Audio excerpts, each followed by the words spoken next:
Cuando Dios creó al hombre, lo puso en el jardín del Edén y le dio una serie de instrucciones.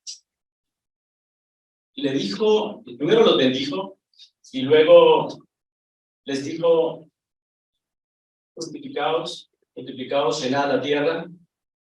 Les dijo: señoread sobre las aves del campo, sobre los peces del mar, sobre las bestias. Pero también les dijo una sola cosa que debían observar. Les dijo: de todo árbol, de todo fruto, de todo árbol del huerto podrán comer, menos de este árbol, del árbol de la ciencia, del bien y del mal. Porque tengan por seguro que el día que de él coman, ciertamente van a morir. Aparecería en escena Satanás, la serpiente antigua, no sabemos cuánto tiempo después. Y Satanás, tergiversando y jugando con las palabras de lo que Dios había dicho, logró inocular en Eva duda, suspicacia. Y las escrituras dicen que Eva vio el árbol y vio que era bueno y agradable a la vista y codiciable para alcanzar sabiduría. No había buenas razones para comer de ese fruto. En primer lugar, porque Dios se había ocupado de dejar muy bien estoqueado el jardín con todo lo que pudiera precisar Adán, su mujer y su descendencia. En segundo lugar, porque la consecuencia de la desobediencia fue claro Dios en decir que era la muerte. Sin embargo, Eva comió y vio a su marido. Cuando se percataron de lo que habían hecho, lo primero que hicieron fue tratar de esconderse del que todo lo ve. Y cuando comprendieron que no podían mentirle al que todo lo sabe, optaron como último recurso en trasladar su responsabilidad, su culpa, en otros, como hizo Adán, o en las circunstancias, como hizo Eva. Desde entonces, la naturaleza humana se corrompió. Y un sinfín de debilidades y de pecados comenzaron a habitar en el corazón humano, condenando a nuestra alma a muerte. Desde entonces, todos los seres humanos comemos frutos prohibidos. Desde entonces, los seres humanos los pretendemos esconder del que todo lo ve y pretendemos mentirle al que todo lo sabe. Desde entonces, los seres humanos trasladamos nuestra culpa en otros o en las circunstancias. A pesar de que sabemos que vamos a dar cuentas a Dios, vemos el fruto demasiado apetecible como para resistirlo. Y aunque conocemos que ese fruto nos enferma, no podemos dejar de volver una y otra y otra y otra vez.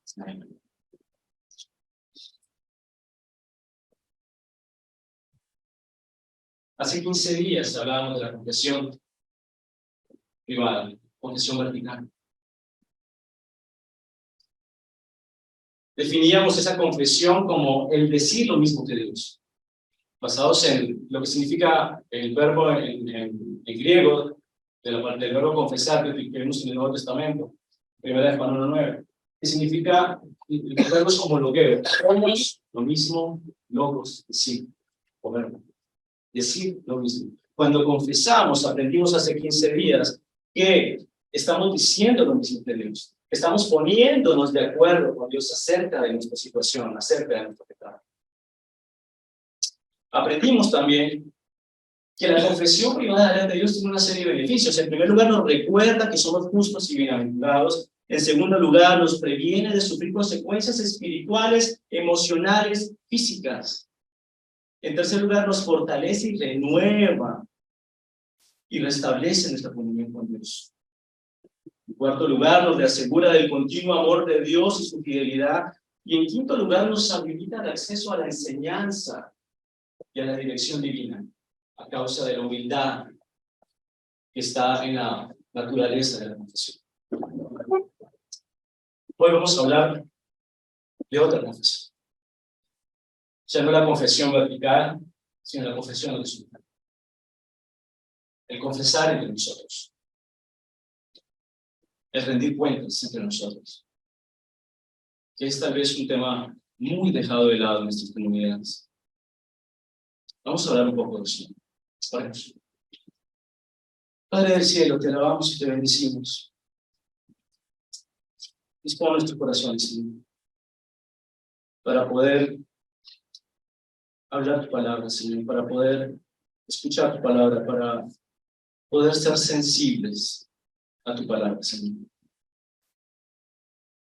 Que este tema resuene en nuestros corazones y en nuestras almas y podamos ver la real importancia de cultivar la confesión entre nosotros, Señor. Dispone nuestros corazones y que sea tu Espíritu Santo obrando tanto en mí como en mis hermanos, Señor, para ser completamente bendecidos y edificados por tu palabra, Señor. En Cristo Jesús te damos gracias. Bueno, está planteada esta enseñanza de esta noche en 5 puntos, de los cuales ya hicimos 2, pero los otros 3 puntos son: vamos a hablar de la necesidad de la confesión horizontal, vamos a hablar de la definición de qué quiero decir cuando confesemos entre nosotros, y después vamos a ver 3 textos que nos van a indicar un poco, enseñar un poco cómo es esto, cómo funciona, cuál es el propósito, para qué el Señor nos anima a que confesemos nuestras culpas, nuestras ofensas unos a otros. Y por último, vamos a hacer un par de conclusiones. Yo calculo que lo voy a tardar menos que lo mismo del sermón del domingo pasado. Así que vamos a comenzar. Sábado. Ah, es verdad, es sábado. Ahí está, es sábado. Es cierto. Claro. ¿Por qué es necesario esto de confesar? ¿Por qué aparece en las Escrituras esto de confesar nuestras ofensas los unos a los otros? Sí, pero pienso en 3 razones. La primera, por la naturaleza de la congregación, por la naturaleza de la iglesia, por la naturaleza del pueblo de Dios. En el Antiguo Testamento, en el Nuevo Testamento, el pueblo de Dios siempre es tratado como un redil. Dice los Salmos, dice el libro de Salmos, dice: pueblo suyo somos y ovejas de su prado. David decía: el Señor es mi pastor. Luego en el Nuevo Testamento tenemos al Señor Jesús diciendo: mis ovejas oyen mi voz, me siguen. Tenemos al Señor Jesús diciéndole a Pedro: apacienta. Luego tenemos a Pedro más adelante hablando de apacentar la grey de Dios. Lo curioso de esto es que no es en vano el uso de esa figura de rebaños para hablar de rebaño, al hablar de una congregación. ¿Por qué? Porque las ovejas son animales eminentemente comunitarios. Las ovejas se cuidan mejor juntas, se protegen mejor juntas, viajan mejor juntas. Y eso está metido en el ADN de la iglesia. Y si el ADN de la iglesia es estar en comunidad, por supuesto que lo que me pase a mí te va a afectar a vos. Bueno o malo. Y eso está ligado con la segunda razón por la cual es necesario. Pablo hablaba de la iglesia como un cuerpo. Y el cuerpo está junto, unido por las coyunturas.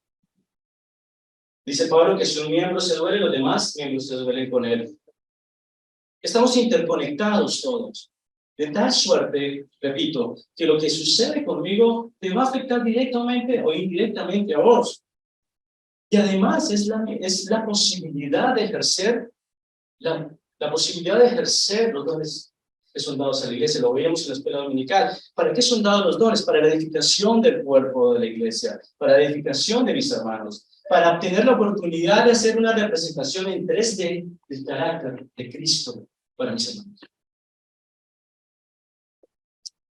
Y la tercera razón que veo también es que esto de confesar entre nosotros, de abrir nuestro corazón entre nosotros, de rendir cuentas entre nosotros, es un medio de gracia. ¿Me explico? Alguien que busque 1 Corintios 9:24.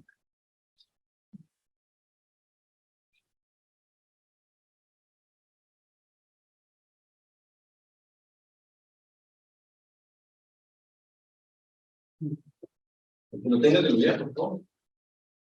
¿No sabéis que los que corren en el estadio, todos a la verdad corren, pero uno solo se lleva el premio? Corred de tal manera que lo obtengáis. Acá Pablo está haciendo una símil de vuelta con correr. La vida cristiana igual a correr una carrera.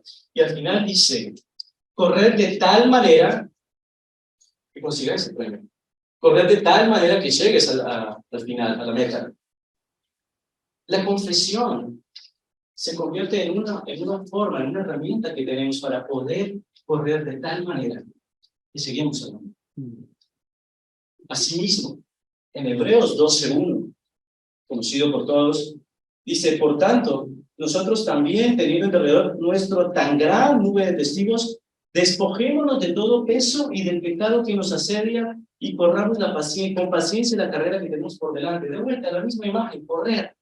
Y dice, despojémonos de todo peso y del pecado que nos asedia. Cuando vos, mi hermano, comenzás a entender el hecho de la necesidad de confesar entre nosotros, lo que estamos haciendo en el fondo es despojarnos de ese peso para poder correr más libremente, poniendo los ojos en Cristo y llegar a la meta. Entonces, tenemos que hay suficiente base en las Escrituras para poder conversar de esto abiertamente y la necesidad que tenemos de practicar esto como comunidad. Pero, ¿qué es esto de rendir cuentas, confesar entre nosotros? En el mundo, la definición secular está más relacionada con la performance, ¿no? con el cumplir objetivos. En el mundo, la forma secular de entender esto de rendir cuentas es como un sistema de pesos y contrapesos que previene que una persona en una posición de responsabilidad abuse de su cargo, asegurándole consecuencias negativas por una mala gestión. Es lo que hacen los políticos, o lo que deberían hacer los políticos cuando tienen que rendir cuentas de su cargo. Cómo ejecutaron el presupuesto, lograron los objetivos que les plantearon. Pero todo está muy relacionado con la performance. ¿Cumpliste tus objetivos? ¿Los cumpliste o no los cumpliste? Sí, no. Está todo enfocado en esto. Sin embargo, esto de rendir cuentas en el contexto de una iglesia es una visión mucho más integral, más holística, si se quiere. Un concepto más abarcativo. Cuando yo hablo de que rindamos cuentas, ¿a qué me refiero? Me refiero a hacer un recuento honesto del verdadero estado de nuestro corazón conforme al claro estándar de la palabra de Dios en el contexto de una relación personal. Lo repito, hacer un recuento honesto del verdadero estado de mi corazón conforme al claro estándar de la palabra de Dios en el contexto de una relación personal. Suena odiosa la palabra rendición de cuentas. Suena odiosa. Porque solamente como que deja una parte, se entiende una sola parte, ¿no? Tengo que andar finito y ya está. Pero la cuestión es que nosotros rendimos cuentas todo el tiempo. A vos, Zoe, tu madre te pide cuentas si la ayudaste en casa, si rendiste bien en el colegio. A vos también, no, Tati, tu madre te pide cuentas. Nuestros padres nos piden cuentas. Nuestros profesores nos piden cuentas. Si aprendimos la lección, si hicimos la tarea. El entrenador nos pide cuentas si hicimos ejercicios, si estuvimos en el gimnasio. Nuestro nutricionista nos pide cuentas si estamos comiendo como debemos o no. La FIP nos pide cuentas. Y si esto es verdad, en un contexto cotidiano, espiritualmente es mucho más importante, porque todos nosotros, cristianos y no creyentes por igual, vamos a tener que rendir cuentas.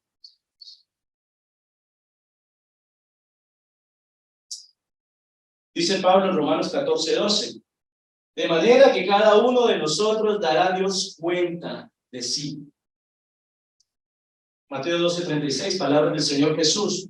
Mas yo os digo que de toda palabra ociosa que hablen los hombres, de ella darán cuenta en el día del juicio. Luego en Hebreos 4:13 tenemos, y no hay cosa creada que no sea manifiesta en su presencia. Antes bien, todas las cosas están desnudas y abiertas a los ojos de aquel a quien tenemos que dar cuenta.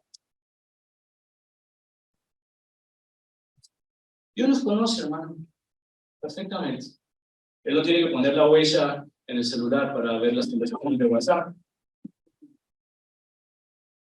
Él no tiene que entrar a los temporales de nuestra computadora para saber en qué páginas estuvimos. Él conoce perfectamente esta situación. Lo interesante es lo siguiente. Si el Dios, que es el juez justo, si el Dios que puede destruir mi alma y mi cuerpo en el infierno, no me condena, porque estoy en Cristo, ¿por qué razón tememos confesar entre nosotros?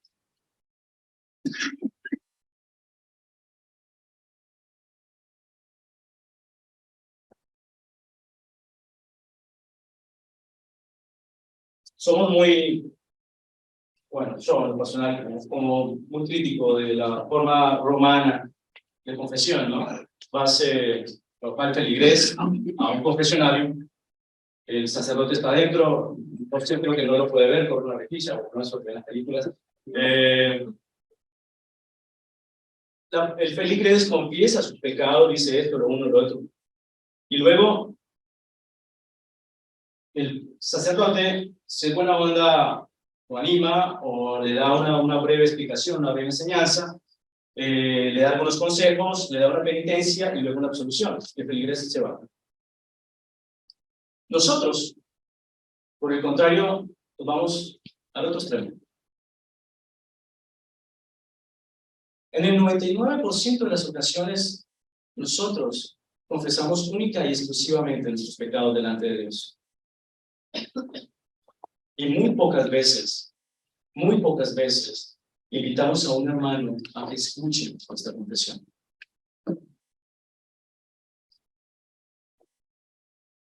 Y nos llenamos de razones. Y queremos, en cierta forma, consciente o inconscientemente, maquillarlo.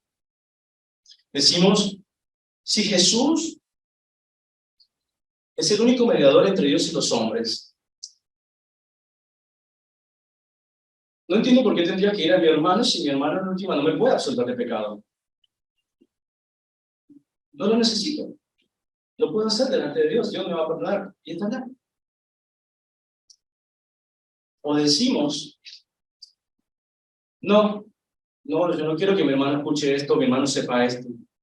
Porque si yo tengo, las escrituras dicen, yo me puedo acercar confiadamente ante el trono de la gracia para hallar misericordia y alcanzar misericordia y hallar gracia para lo oportuno en su forma.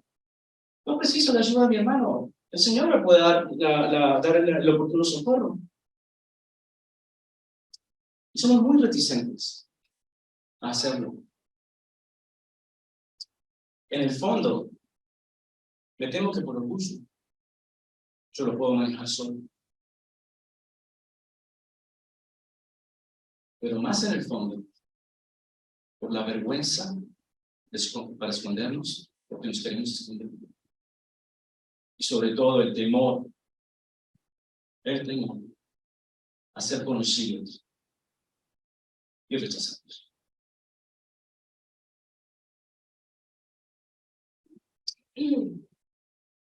En últimas, esto de confesar entre nosotros es un llamado a la verdadera amistad. La rendición de cuentas, la confesión entre nosotros es mucho más que hacer una lista de pecados cometidos. En el fondo, es un llamado a la verdadera amistad y a modelar el carácter de Cristo en nuestras relaciones con nuestros hermanos. Tanto para el que oye la confesión, para el que se sienta con nosotros a escucharnos qué anda pasando. Aquella persona a quien le hacemos un recuento honesto del verdadero estado de nuestro corazón.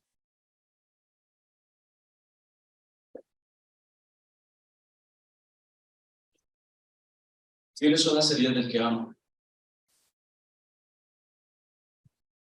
David dijo en el Salmo 141, oh Señor, a ti clamo. Apresúrate a venir a mí. Escucha mi voz cuando te invoco. Sea puesta mi oración delante de ti como incienso, y el alzar de mis manos como la ofrenda de la tarde. Oh Señor, pon guarda a mi boca y vigila la puerta de mis labios. No dejes que mi corazón se incline a nada malo para practicar obras impías con los hombres que hacen iniquidad, y no me dejes comer de sus manjares. Y acto seguido dice, que el justo me hiera con bondad y me reprenda. Es aceite sobre la cabeza. No lo rechace mi cabeza. Mi oración todavía es contra los hombres impíos.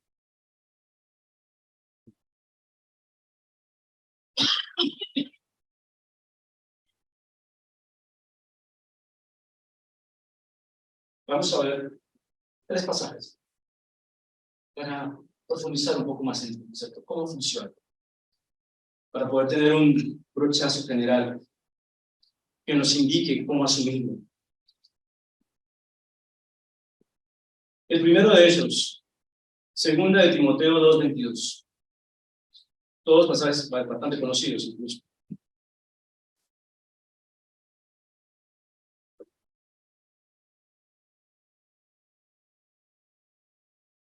Dice,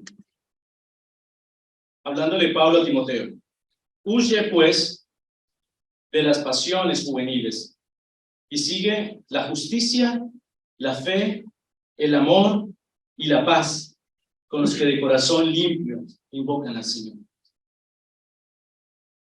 Esto es muy interesante. Si hacemos tenemos que hacer una lectura rápida, pero al mismo tiempo detenida de este verso. Pablo le está diciendo a Timoteo, Timoteo, huye de las pasiones juveniles. Está diciendo, Timoteo, hay algunas tentaciones que es mejor que no pretendas resistir. Andate. Salir de ahí, maravilloso. Pero lo interesante de esto, hermanos, es que Pablo no le dice simplemente huye, sino que le indica hacia dónde tiene que ir. Le dice, Timoteo, huye de esto, no practiques más esto. Pero entonces, en lugar de practicar esto, busca ¿qué? ¿Persigue qué cosa? La justicia, la paz, la fe y el amor. Entonces no se trata simplemente de dejar de hacer algo, de dejar de ponerle un parate a lo que estamos practicando, que es pecaminoso, sino que tenemos que reemplazar eso procurando cultivar virtudes como la fe, la paz, el amor y la justicia. Pero la tercera cosa importante en esto es que le está diciendo Timoteo, salí de ahí, busca esto, pero no podés ir solo. No podés ir solo. Tenés que ir acompañado. ¿Cómo termina ese verso? Con los que de corazón limpio Invócalo al Señor. Cuando estamos lidiando con el pecado, tenemos que ir acompañados. No solamente abandonar el pecado, no solamente perseguir, cultivar las virtudes que el Señor quiere que cultivemos, sino que Él quiere que además vayamos acompañados. Porque no va a ser fácil y lo vamos a precisar. Las relaciones superficiales son divertidas y fáciles, pero no son tan satisfactorias o duraderas como las forjadas al fuego de la rendición de cuentas. Hermano, hablas con tu hermano, pasa esto. Y no es fácil, porque tienes que lidiar con la vergüenza. Porque una cosa es que eventualmente cometas algún pecado, pero cuando tenés un problema con un pecado, es decir, con un área de tu vida que te causa problemas una y otra vez, no es lo mismo decirle a tu hermano un día tras otro día, che, me pasa esto, che, estoy con esto, porque la vergüenza te consume. Pero entonces, por eso Pablo le dice a Timoteo, sal de acá, procura esto, pero no puedes ir solo, tenés que ir acompañado porque lo vas a precisar. Mientras todos estemos en esta carrera cristiana, tenemos que ir acompañados, fue el plan del Señor. Por eso la iglesia. Segundo texto, Santiago 5:16.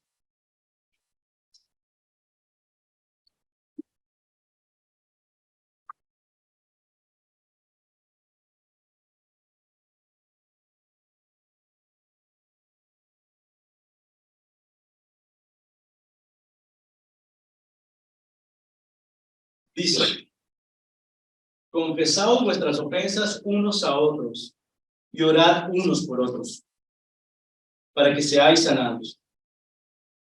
La oración eficaz del justo puede mucho.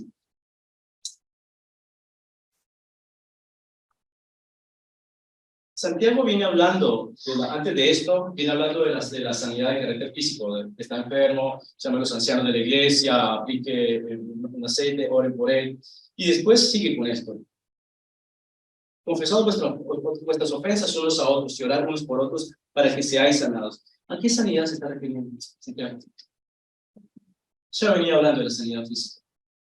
Ya indicó cómo lidiar en ese caso.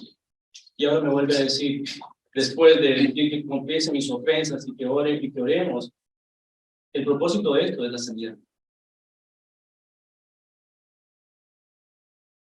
Hay algo muy importante en esto. Normalmente, cuando vos verbalizas algo que te viene lastimando el corazón, el solo hecho de verbalizarlo ya es un montón. El solo hecho de ponerle palabras a lo que ocurre en tu corazón ya te libera de un montón de peso. Eso por un lado. Pero además, el hecho de que vos confieses, de que vos hables de lo que anda pasando en tu vida, rompe el poder que tiene el silencio sobre vos. Todo pecado que se mantiene en silencio, todo pecado que se mantiene en la oscuridad, todo pecado que se mantiene oculto, se hace natural.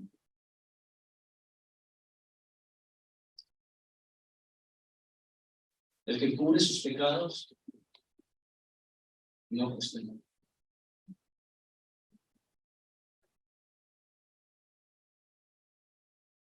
Decía David, Salmo 32:3, mientras callé, se envejecieron mis huesos. El solo hecho de poder confesar y verbalizar se hace un alivio enorme en la vida de quien lo hace. Pero ¿qué busca que confiese? ¿Por qué la persona que lo hace? ¿Qué es lo que busca? Esta persona busca traer a la luz, exponer lo que le pasa a su vida, no porque lo vaya a abrazar sino porque necesita ser tratado conforme al claro estándar de la palabra de Dios. Cuando confesamos nuestras ofensas unos a otros, estamos exponiendo, poniendo arriba de la mesa la situación para que sea la palabra de Dios la que nos diga cómo lidiar con eso. Pero ¿qué nos impide dar ese paso? ¿Por qué es tan difícil que lo hagamos? La vergüenza subyace a la raíz de esto. El temor a ser conocido y ser rechazado subyace a la raíz de esto. Y nuestra respuesta automática es aislarnos, como Adán y Eva, esconderse. Porque en nuestra cabeza, en nuestro pensamiento, lo que hacemos es decir, no, no se puede enterar de esto. No, qué vergüenza. No, no. Y si estás en una posición de servicio público, más aún, dice, no, si yo sirvo, ¿qué van a decir? No, va a ser un escándalo. Entonces, ¿qué hago? Lo que yo hago es decir, me quedo callado, lo dejo para mí, lo resuelvo solamente entre Dios y yo, lo resuelvo solamente entre Dios y yo. Y cuando en mi cabeza creo que me estoy protegiendo, lo que estoy haciendo en realidad es exponerme deliberadamente a estar fuera del redil. Y las ovejas del redil, afuera del redil, son fácilmente cazadas por el enemigo. Si vos estás pensando que callando lo que sucede en tu vida, estás haciendo bien, te estás protegiendo, lamento informarte que estás haciendo todo lo contrario, que estás haciendo todo lo necesario para que el diablo se aproveche de la situación, para que tu mente te haga juegos. Vos no sos tan bueno. Ay, quien te viera. Quien te viera. Si supiera. No, ¿qué estás diciendo eso? ¿Con qué autoridad vas a hablar esto? Los juegos de la mente, de tu carne, del enemigo.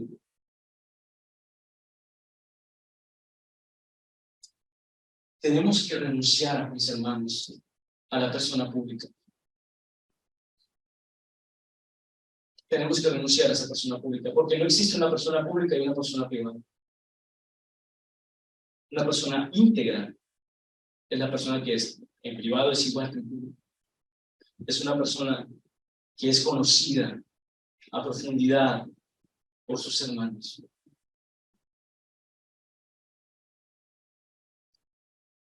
Tercer y último texto, Gálatas 6, 1 y 2.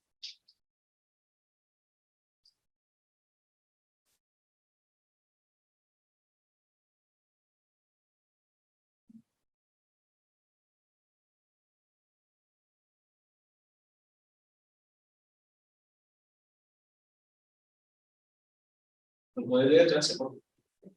Hermanos, si alguno fuere sorprendido en alguna falta, vosotros que sois espirituales, restauradle con espíritu de mansedumbre, considerando por ti mismo, no sea que tú también seas tentado, sobrellevad los unos las cargas de los otros, y cumplirse la ley. Cuando estudiaba este texto, mientras preparaba el mensaje, me di cuenta que hay una tremenda discusión de los comentaristas sobre el significado, la forma de traducir el verbo prolambano, que es lo que traducimos en español como sorprendido. Dice, hermano, según no fuere sorprendido. Y había un debate tremendo, sobre el significado de cómo traducir ese verbo en el contexto de ese versículo. Quiero leerles la traducción que hace la NTV de este mismo pasaje. Amados hermanos, si otro creyente está dominado por algún pecado, ustedes que son espirituales deberían ayudarlo a volver al camino recto con ternura y humildad. Y tengan mucho cuidado de no caer ustedes en la misma tentación. Ayúdense a llevar los unos las cargas de los otros y obedezcan de esa manera la ley de Cristo. Si te crees demasiado importante para ayudar a alguien, solo te engañas a ti mismo. No eres tan importante. Este es el último verso, verso 3, que no lo leímos. La gran discusión alrededor de esto, pero porque nos da muchas luces, es que esa palabra sorprendido no se refiere tanto a ser agarrado infragante. Cuando lo leemos de corrido, entendemos que es como que cuando agarraste a alguien infragante en un pecado. Pero el hecho de pensar que se agarra a alguien infragante quiere decir que la persona ya estaba determinada a cometer el pecado. Su corazón ya estaba endurecido y estaba determinado, había planeado y había ya pensado en hacerlo, sino que fue agarrado en el momento en que lo cometió. Infragante. Sin embargo, hay otros comentaristas que dicen, no estoy tan de acuerdo que sea tan así. ¿Por qué? Dice, creo que este verbo, esta palabra sorprendido, este verbo sorprendido, se refiere a alguien que ha caído en pecado y se encuentra atrapado en una situación que nunca pensó que estaría. La persona se encontró sorprendida en el pecado. Se encontró en una situación en la que él pensó que no estaría. Muchos de nosotros, cuando escuchamos de pecados de otros hermanos o de situaciones lamentables, pensamos, yo nunca estaría en esa situación, a mí no me pasaría. Es interesante. Y sigue diciendo, vosotros que sois espirituales, restauradle con espíritu de mansedumbre. Esta palabra mansedumbre también es interesante, porque también cuando, digamos, la forma de entenderla que lo hacemos normalmente cuando leemos de corrido, yo siempre, bueno, yo pienso que una persona mansa es como medio tonto, o sea, como que sí, muy, como viste, el bonachón, y como que manso. Pero lo curioso es que los caballos son mansos, pero un caballo te puede matar de una patada. Una persona mansa en realidad es una persona que tiene una amalgama de rectitud, humildad interna y paciencia. Es un hermano que tiene un carácter controlado por el Espíritu. Es un hermano que te va a decir la verdad, pero te lo va a decir de forma amable.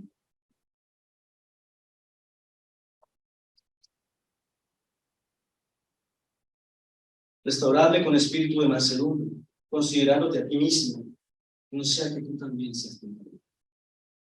Y esto, en el contexto de la rendición de cuentas entre nosotros, es de crucial importancia. Porque si yo voy a prestar el oído a mi hermano, tengo que prestar el oído sabiendo que yo también puedo ser tentado en lo mismo, sabiendo que eventualmente yo puedo estar en la misma situación que él. Eso nos da humildad y nos da amor y la oportunidad perfecta para modelar el carácter de Cristo para mi hermano.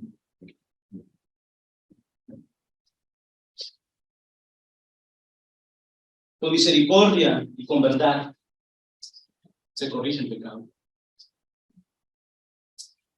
Dice, sobrellevad las cargas los unos de los otros y cumplid así la ley de Cristo. El Señor Jesús dijo un mandamiento de los doy, ¿los améis? Unos a otros como yo los envío. Esto de rendir cuentas es una expresión del amor que el Señor nos pide que tengamos de la misma manera en que Él la tuvo con nosotros. Y una cosa más, sobrellevar las cargas los unos de los otros.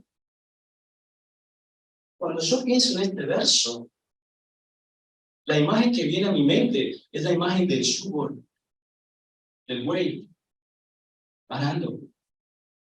Como dijo el Señor Jesús, llevar un yugo sobre vosotros. Mi carga es ligera. Y lo que importa acá es que si el Señor Jesús, si yo estoy en junta con el Señor Jesús caminando y Él está llevando la mayor parte del peso mientras yo aprendo, es la misma situación que nosotros como hermanos estamos juntados, conectados con mi hermano, caminando con Él, sobrellevar las cargas los unos de nosotros y cumplir así la ley de Cristo.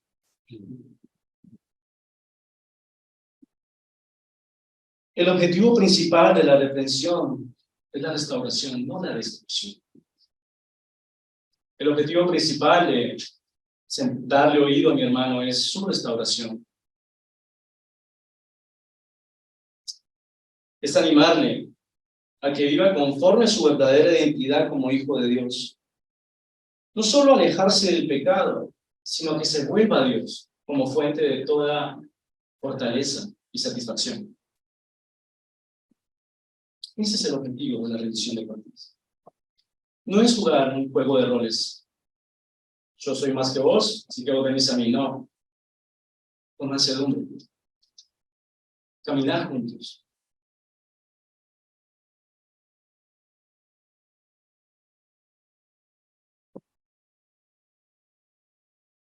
Hermano, o hermanos, nadie es más fuerte que la más débil de las áreas de su vida. Yo no soy más fuerte que la más débil de las áreas de mi vida. Ninguno de nosotros lo es.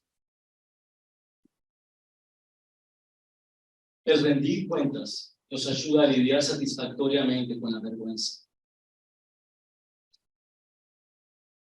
Nos ayuda a experimentar el amor de Dios, la protección y la dirección de Dios para nuestra vida por medio de nuestros hermanos. Y te quiero decir dos cosas para finalizar. Confía en Cristo. Confía en Cristo primero. No confíes ni en vos mismo, ni en la imagen que de vos proyectás a otros.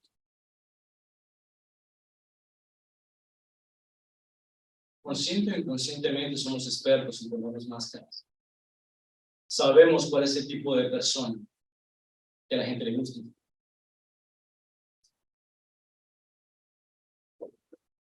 Aprendamos humildad para abrirnos.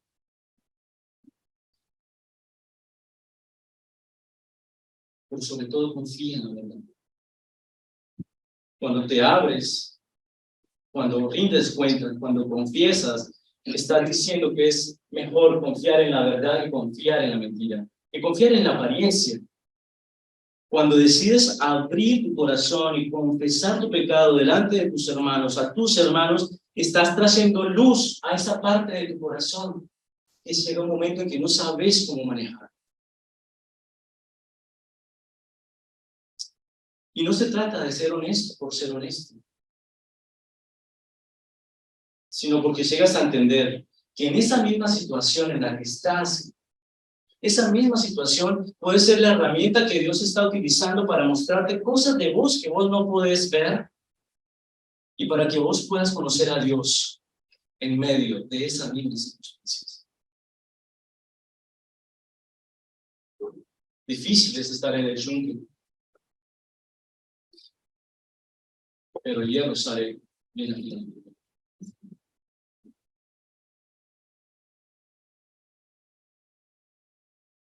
Rendir cuentas significa vivir en la realidad, ver la verdad de la situación directo a los ojos, confiando en que Dios puede usar esto para nuestro bien. Y esto es algo cierto. Alguien escuché decir a alguna persona una vez que la mentira era nuestro pronto auxilio en las tribulaciones. Si puedo zafar diciendo una mentira, bueno, voy a decir la verdad. Cuando vos decides confiar en la verdad, en decir la verdad, estás confiando en que Dios utilizará esa situación para el bien.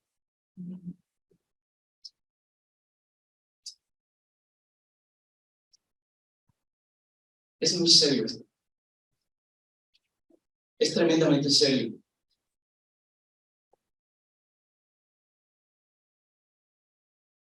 No sé si somos conscientes del poder destructivo de la vergüenza y del temor. Cuando yo era chico y cuando comencé a darme cuenta que tenía inclinaciones homosexuales, se me cayó. Me consumió el temor. Me consumió la vergüenza. ¿Qué van a decir de mí? ¿Qué me va a decir papá? Yo el menor de 5 hijos. No pueden saber esto jamás. No sé qué hacer, pero no, lo único que sé es que no sé, es que no lo voy a decir porque tengo miedo, me aterroriza. ¿A qué? no sé, a ser conocido y no ser amado. En ese entonces yo estaba, no era creyente, no sabía que no era creyente, pero no era creyente y estaba en una comunidad cristiana. Y lamentablemente no se hablaba mucho de esos temas. Al día de hoy no se habla mucho de esos temas. Y mientras crecía, y esto cada vez, por virtud de mi silencio, tomaba cada vez más fuerza en mi corazón y en mi mente, me iba alejando un pasito atrás, otro pasito atrás, y no era consciente que me estaba yendo lejos, lejos, lejos.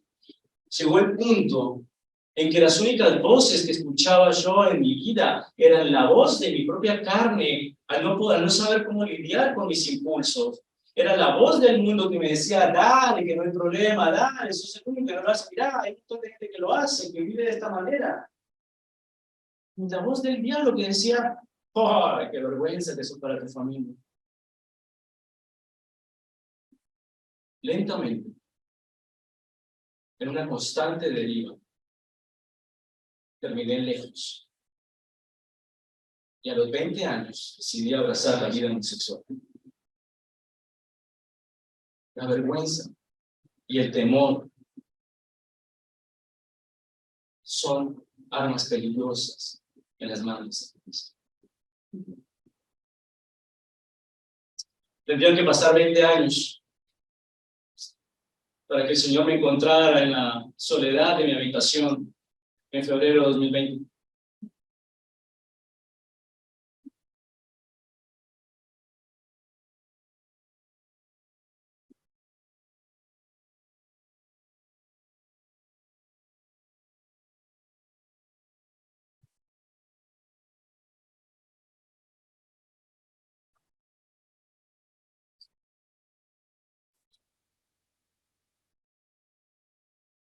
Cuando la culpa te pesa, cuando ves hacia atrás y no puedes hacer nada para resolver lo que decidiste e hiciste, cuando no puedes hacer nada para remediar lo que hiciste, cuando ves al futuro y no puedes hacer nada para dejar de vivir como vivís, en ese punto, Dios me perdona. En un mes van a ser 3 años de haber creído en el Señor, de haber sido redimido. Y les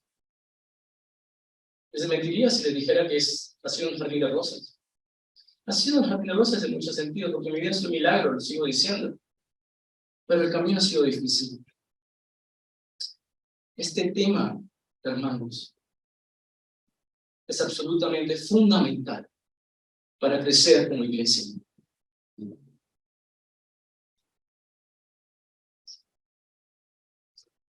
Ven a ese hombre que está allá. Su nombre es John. Él fue la provisión de Dios para mi vida durante ese primer año de crecimiento, que no conocía a nadie.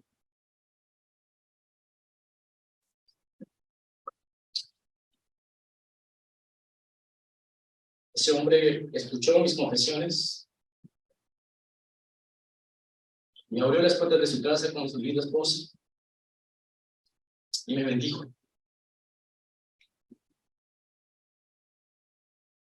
Ese hombre que ven ahí, conocemos todos. Ese hombre conoce mi vida, conoce la miseria y las dificultades. Es difícil hablarlo, es tremendamente difícil hablar.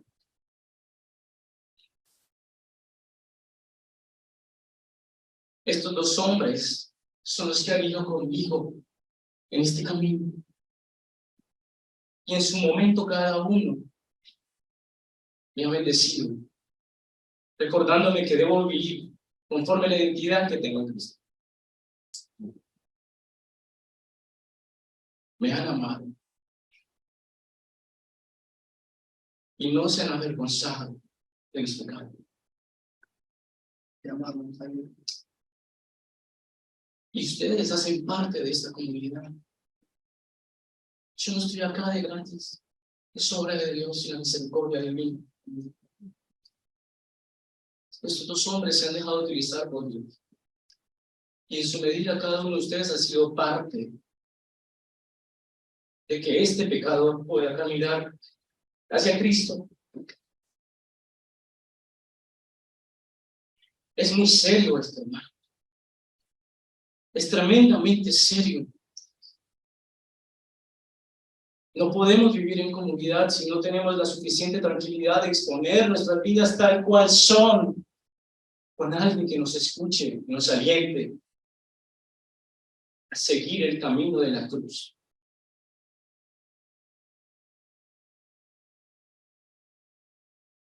Cierro con esta frase. Ser amado, pero no conocido, puede ser reconfortante, pero es superficial. Ser conocido y no ser amado es nuestro más grande temor. Pero ser completamente conocido y verdaderamente amado es como ser amado por Dios.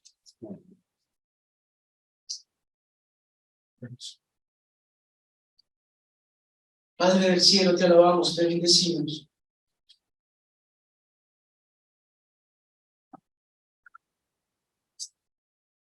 ¿Qué haríamos, Señor, sin tu palabra?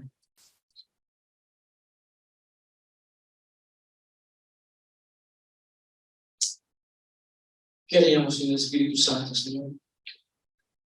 ¿Qué haríamos sin nuestros hermanos?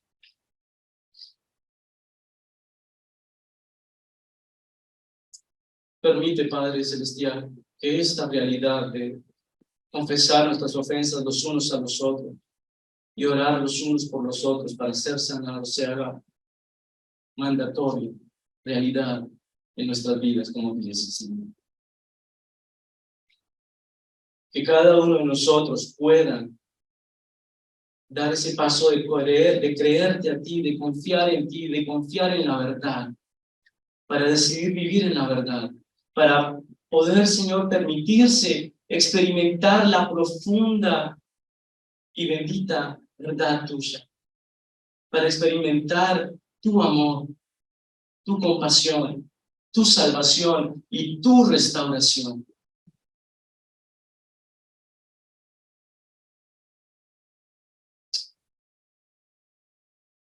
Que podamos, Señor, caminar en santidad y que podamos amar a nuestro hermano como tú pides, como tú mismo nos amaste, Señor. Oramos por aquellos que se han ido.